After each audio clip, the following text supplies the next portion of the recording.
OBC मध्ये येण्यासाठी दुसऱ्यांची घरं जाळता, ऑफिस जाळता, एक शहर जाता, गावबंदी करता आणि मग तुम्हाला या शूद्रांमध्ये काय यायचंय?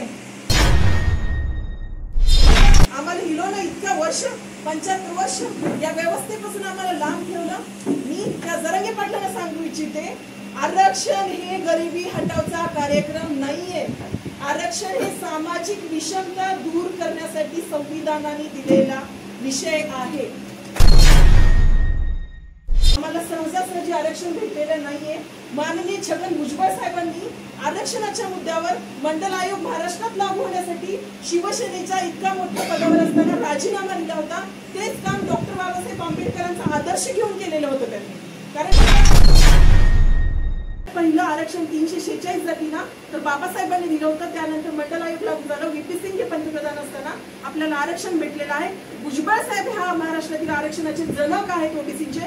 त्यामुळे मी तुम्हाला आवाहन करू इच्छिते की जातीचं राजकारण सोडून आपल्या ओबीसी मधलं गट तट पक्षाचे जोडे बाजूला ठेवून आपल्याला फक्त आणि फक्त ओबीसी सर्व आणि भुजबळ साहेबांच्या पाठीशी, त्या वाघाच्या पाठीशी एकमुखाने आपल्याला राहायचं।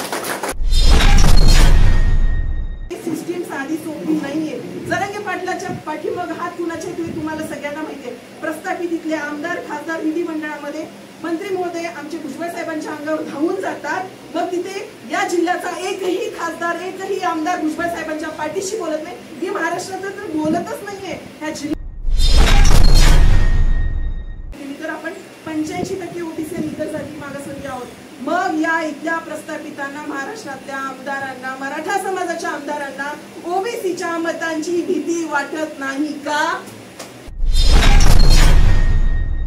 मुक्तांनी आपलं घाम गळलेला आहे। आपल्या भटके मुक्तांच्या पोराच्या अंगावर कपडा नसतो, अंगावर पूर्ण कपडे घालायला सुद्धा मिळत नाही। अशा परिस्थितीमध्ये गेले 75 वर्ष भारत स्वतंत्र होऊन सुद्धा आपल्याला ह्या परिस्थितीत जगावं लागतं। आणि या कारखानदार लोकांनी इतक्या पद्धतीनं, मग खरं मागासलेपणा कोणाचा आहे? भटके मग कारखाने कुणाचे? साहेबांचे, पाटलांचे। आणि शिवून कोण देते? खाली कामगार कोण आहे? आपण आहे। मग मागासलेपणा कोण आहे? आपल्या साहेब पण आमचेच आहेत, आम्ही त्यांना खूप मानतो, पण ही आमची अपेक्षा आहे की गरिबांचा पण त्यांनी विचार केला पाहिजे। आमची योजना, आमचं आरक्षण सुरक्षित राहिलं पाहिजे। ह्या होणाऱ्या महाएल्गार सभेची सुरुवात म्हणून बैठकीचं नियोजन आज शासकीय विश्रामगृह उमरगा येथे झालेला आहे। आणि या बैठकीला अतिशय उत्साह असा दिसलेला आहे। ओबीसीचे सर्व समाज बांधव यांनी उपस्थिती लावलेली आहे। मी सर्व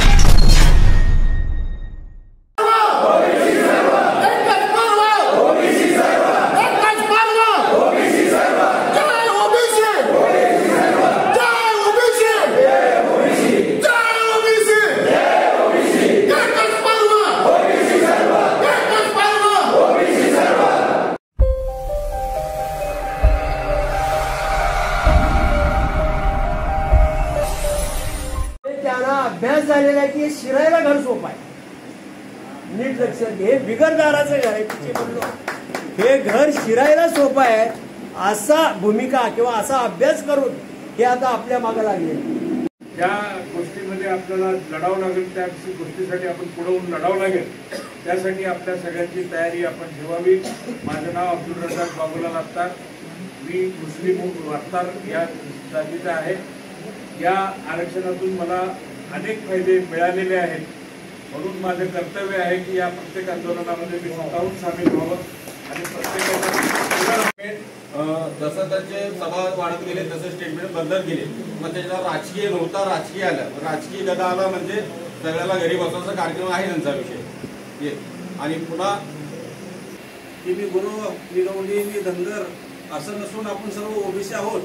या ठिकाणी कोणगोट बांधा आपल्या मनामध्ये पहिल्यांदा, त्याच्याशिवाय आपला उद्देश आहे आणि आपण कशासाठी करतोय की आपला उद्देश साध्य होणार नाही। कारण आपल्याला फुकट मिळाल्यामुळं याची आपल्याला किंमतच नाही महत्त्वाची। म्हणून या ठिकाणी आपण भाग्यवान आहोत, कारण डॉक्टर बाबासाहेब आंबेडकरांनी या ठिकाणी आपल्याला कुठल्याही प्रकारचा त्रास न होऊ देता की बाबा त्यांना माहीत आहे हा समाज अल्पसंख्याक आहे आणि प्रत्येक जातीमध्ये विखुरलेला आहे, तो सगळे पोहू शकत नाही, म्हणून आपल्याला न मागता आरक्षण या ठिकाणी मिळालेलं आहे। पद्धतीने ओबीसी आता जागा झालेला आहे, कारण शेवटी ओबीसीला आपल्या अस्तित्वाची जाणीव झालेली आहे. एका बाजूनं हा मराठा समाज ओबीसी मध्ये येऊ पाहतोय आणि दुसऱ्या बाजूनं ते सराटे प्राध्यापक नावाचा व्यक्ती हे ओबीसीचं आरक्षण लिगल नाही असं कोर्टात मांडतोय. त्यासाठी दोन्ही बाजूची लढाई आपण लढतोय. खरं तर ओबीसी हा महाराष्ट्राच्या राजकारणाचा चेहरा मोहरा बदलणार आहे. 65% ते 70% ओबीसी समाजातून आहोत. फक्त अडचण एकच आहे, आपण एक संघ नाही. त्यामुळे मी या ठिकाणी सांगतो, मी एक धनगर समाजाचा आहे. ओबीसी मधला मेजर जात धनगर, लमाण, बंजारी या 2-3 जमातीनं माझे हात जोडून नम्रतेची विनंती आहे. त्या छोट्या मायक्रो ओबीसी समाजाला सोबत घेऊन ही निखराची लढाई शेवटपर्यंत लढण्याची ताकद आपण ठेवावी. हा बिहू घालणारे, भीती घालणारे लोक जास्त झाले, पण भिण्याचं काहीच कारण नाही. मी आज आवर्जून या ठिकाणी सांगण्यासाठी उभा आहे की माझी कन्या आहे डॉक्टर स्नेहा. ती डॉक्टर आहे, स्वतःचं क्लिनिक आहे पुण्याला, पण गेल्या 2-3 महिन्यापासून छगन भुजबळ साहेबांच्या सोबत राहून अख्ख्या महाराष्ट्रामध्ये ओबीसीचा लढा ती लढते. त्याच्यामध्ये आपल्याला आरक्षण देत असताना प्रस्थापित तरी विरोध केला, हिंदू कोड बिलाला विरोध केला, म्हणून कायदे मंत्री असताना डॉक्टर बाबासाहेब आंबेडकरांनी ओबीसीच्या आरक्षणासाठी राजीनामा दिला कायदेमंत्री पदाचा. म्हणून म्हणतो मी, खऱ्या अर्थानं बाबासाहेब आपल्याला कळले नाही. आरक्षणाचे जनक आहेत बाबासाहेब, लक्षात ठेवा.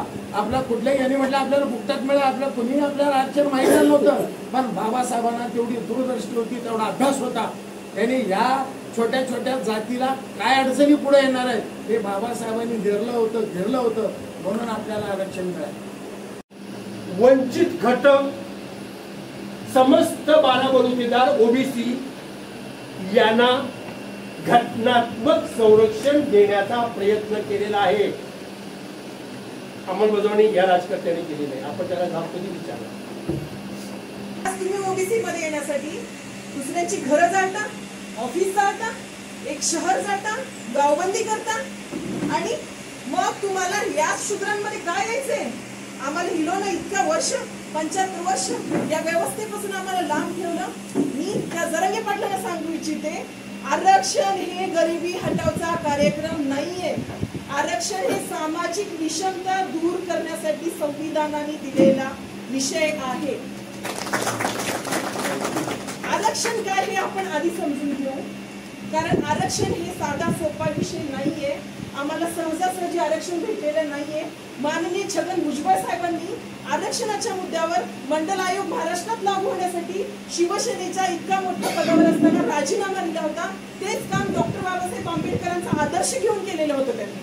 कारण बाबासाहेबांनी पण 340 कलम सगळ्यात सुरुवातीला आरक्षण ओबीसीसाठी दिलं होतं, 141वा कलम एसटी साठी दिला आणि शेवटी 142वा कलम हे एसटी समाजासाठी दिलं होतं. म्हणून आपल्यावर बाबासाहेबांचे उपकार तितकेच आहेत, कारण सगळ्यात पहिलं आरक्षण 346 जातींना तर बाबासाहेबांनी दिलं होतं. त्यानंतर मंडल आयोग लागू झालं, व्हीपी सिंग हे पंतप्रधान असताना आपल्याला आरक्षण भेटलेलं आहे. भुजबळ साहेब हा महाराष्ट्रातील आरक्षणाचे जनक आहेत ओबीसीचे. त्यामुळे मी तुम्हाला आव्हान करू इच्छिते की जातीचं राजकारण सोडून आपल्या ओबीसी मधलं गट तट पक्षाचे जोडे बाजूला ठेवून आपल्याला फक्त आणि फक्त ओबीसी सर्व आणि भुजबळ साहेबांच्या पाठीशी, त्या वाघाच्या पाठीशी एकमुखाने आपल्याला राहायचं. मी माळी समाजाची नाहीये, पण मी भटके विमुक्तातली आहे, ओबीसीची आहे. बाराबलुतेदार इथे सगळे समाज बसलेले आहेत. तर माझं कर्तव्य आहे की जो माणूस आपल्यासाठी विधिमंडळामध्ये जीवाची बाजी लावून लढतो, साहेबांना गोळी मारण्याचे धमकीचे किती प्रयत्न होत आहेत, फोन येत आहेत, मेसेज येत आहेत, तरी तो वाघ एकटा लढतोय.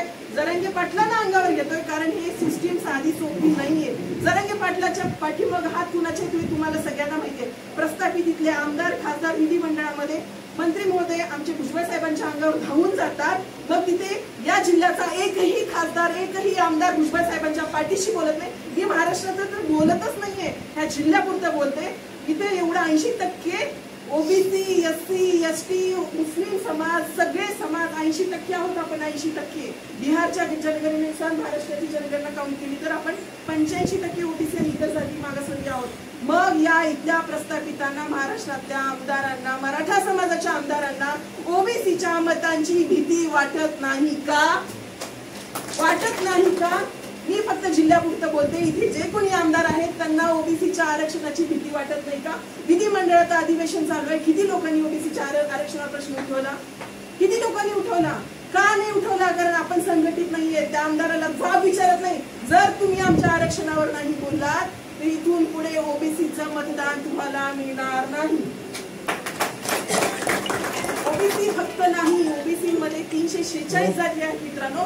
आणि या 346 जाती जे आहेत, आता कैकाडी समाज आहे, लोहार सुतार, भिल्ल समाज आहे, पालावर राहणारा समाज आहे, जो इथे आणखी पण या समूहामध्ये इथे बैठकीला येऊ शकत नाही, कारण त्याला आरक्षण म्हणजे काय, ही चळवळ म्हणजे काय हेच माहिती नाहीये. अशा समूहाचं जरांगे पाटील नाव घेतात का? घेतात का? जरांगे पाटील कधी कैकाडी समाजाच्या माणसावर बोलतात का? वडार समाजाच्या माणसावर बोलतात का? भिल्ल समाजाच्या, पारध्याच्या, चांभाराच्या माणसावर कधी बोलतात का? ते कुठे राहतात? ह्या व्यवस्थेच्या बाहेर राहतात. मग त्यांची गरिबी तुम्हाला दिसत नाही का? त्यांचं आरक्षण त्यांचं तुम्हाला दिसत नाही का? आमचं तर जाऊ द्या हो, आम्ही ओबीसी जे छोट्या छोट्या जाती आम्ही शिकलो, आम्ही तर त्याच्यासाठी भांडतोच आहे. पण ज्या व्यवस्थेच्या बाहेर फेकले गेलेल्या 300 जाती त्यांच्याबद्दल हे प्रस्थापित आमदार आणि जरांगे पाटील कधी बोलणार याचीच आम्ही वाट बघतोय. कारण आम्ही नेहमी मराठा समाजाला नेतृत्व दिलं, त्यांनाच बाप मानलं, त्यांनाच मोठा भाऊ म्हणलं. मोठा भाऊ भाऊ म्हणून छोट्या भावाच्या घरात घुसखोरी यांनी सुरू केली. मग तुम्ही येऊ येणार त्या मोठ्या भावाला घरात? तुमचं शेत आहे 2 एकर आणि त्याच्यामध्ये तुमची वाटणी होताना पण आपण विचार करतो. मग इतका मोठा तुमच्या आयुष्यातला सगळ्यात मोठा संघर्ष आता आहे मित्रांनो, आधी नाही तो कधीच नाही. ही संघर्षाची वैर्याची रात्र आहे. हे 2 महिने अत्यंत महत्वाचे. मी हे तुम्हाला काय म्हणते, मला आमदार खासदार व्हायचं नाही. तुम्हाला माहिती आहे उमरगा ही रिझर्व आहे आणि आपण एसटी मध्ये येत नाही, एसटी मध्ये येत नाही. त्यामुळे मला इथे काहीही राजकीय प्रलोभ नाही. मला प्रत्येक पक्षाचं निमंत्रण आलेलं आहे, पण मी आतापर्यंत कुठल्याही पक्षाचं संघटनेचं पद माझ्या आयुष्यात कधीही घेतलेलं नाही.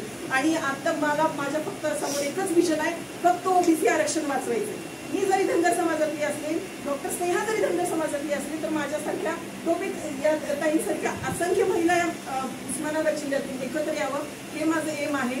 कारण आता सध्या मागास आयोगाचं, सर मी सांगते, मागास आयोगामध्ये 3 सदस्य होते ओबीसीचे. कधी नव्हे ते मागच्या सरकारमध्ये ओबीसीचा अध्यक्ष, मागास आयोगाचा अध्यक्ष हा ओबीसी झाला होता खूप वर्षानंतर. त्या अध्यक्षांनी सुद्धा राजीनामा दिला, 3 सदस्यांनी राजीनामा दिला.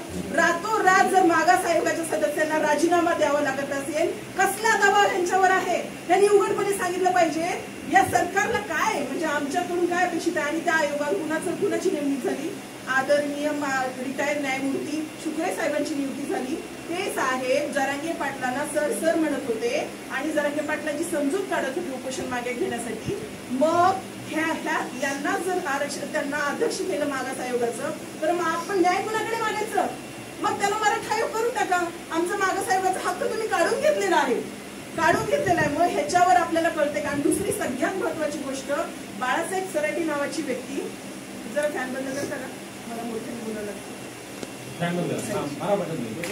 औरंगाबाद मधील बाळासाहेब सराटी नावाची व्यक्ती 2019 परत त्याच्या आधी पण काही वर्षांपूर्वी आपल्या विरोधात याचिका दाखल केली होती की ओबीसी मधल्या प्रगल्भ जातींना काढून टाका.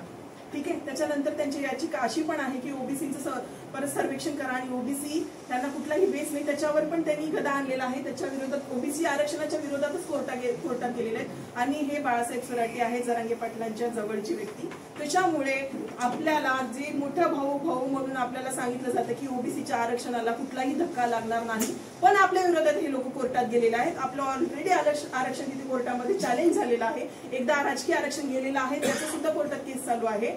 तर इतकं आपलं हातातलं आरक्षण त्याचं संरक्षण करणं आपली जबाबदारी आहे. आणि दुसरी सगळ्यात महत्वाची गोष्ट, भटकी विमुक्तांमध्ये किती जाती आहेत? भरपूर भटकी विमुक्तांमध्ये एनटी मध्ये इतक्या जाती आहेत.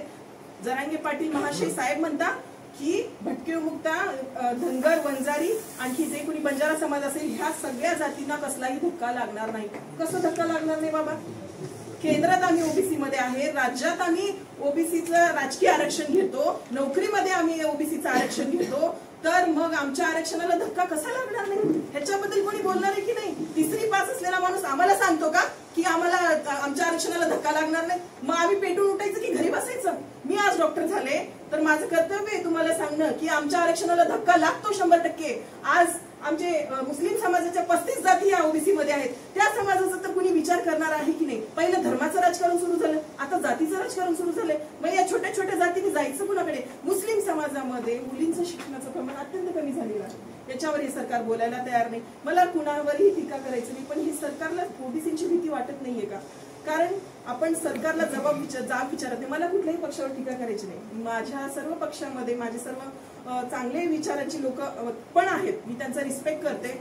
आज फडणवीस साहेबांनी पण आपली ओबीसीसाठी भरपूर कष्ट घेतलेले आहेत, पण मी त्यांचा उल्लेख करू इच्छित नव्हते. पण भुजबळ साहेबांच्या पाठीशी कोणीच नाहीये मित्रांनो. मग जर आपल्या विधिमंडळामध्ये त्यांच्या पाठीशी कोणीच नाहीये, गोपीचंद पडळकरांवर चप्पल फेक झाली, ती चप्पल त्यांना लागली म्हणजे आपल्याला लागली.